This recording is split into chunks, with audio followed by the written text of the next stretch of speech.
அங்கே என்ன சொல்லுகிறது சொல்லி பார்க்கலாம். ஏசாயா 49:14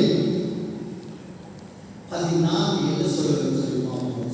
சீயோனே கர்த்தர் என்னை கைவிட்டார், ஆண்டவர் என்னை சீயோனோ கர்த்தர் என்னை கைவிட்டார், ஆண்டவர் என்னை மறந்தார் என்று சொல்லுகிறார்கள். பாருங்க, மனிதர்கள் சேர்த்து தான் சொல்லுவாங்க, ஐயோ ஆண்டவர் கைவிட்டார், என்ன ஆண்டவர் மறந்துட்டார். இல்லை இல்லை, அவர் ஒரு நாள் மறப்பதில்லை என்பதற்குரிய வசனத்தை இன்றைக்கு இந்த இடத்துல உங்களுக்கு காண்பிக்கிறேன். பாருங்க, அந்த 15வது வசனம் நானே வாசிக்க கேளுங்க. இஸ்திரியானவள் நான் கர்ப்பத்தின் பிள்ளைக்கு இறங்காமல் தன் பாலகனை மறப்பாளோ, அவள் மறந்தாலும் நான் உன்னை மறப்பதில்லை. ஹல்லேலூயா.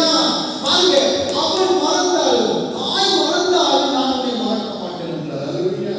அதான் இயேசு ஒருபோதும் கைவிட மாட்டார் என்பது நம்முடைய வாழ்க்கையில மிக முக்கியமாக இருக்கிறது. அங்கே சீயோனோ கர்த்தர் என்னை கைவிட்டார், ஆண்டவர் என்னை மறந்தார் என்று சொல்லுகிறார். ஆனா இன்னைக்கு ஜனங்கள் அப்படித்தான் சொல்லுவார்கள். இன்னைக்கு நீ சிலத்துல உன்னுடைய வாழ்க்கையில் உனக்கு வந்த பிரச்சனைகளை பார்த்து நீ எல்லாம் ஆண்டவர் என்னை கைவிட்டார் அப்படின்னு. ஆண்டவர் ஒரு நாள் கைவிடுவதில்லை.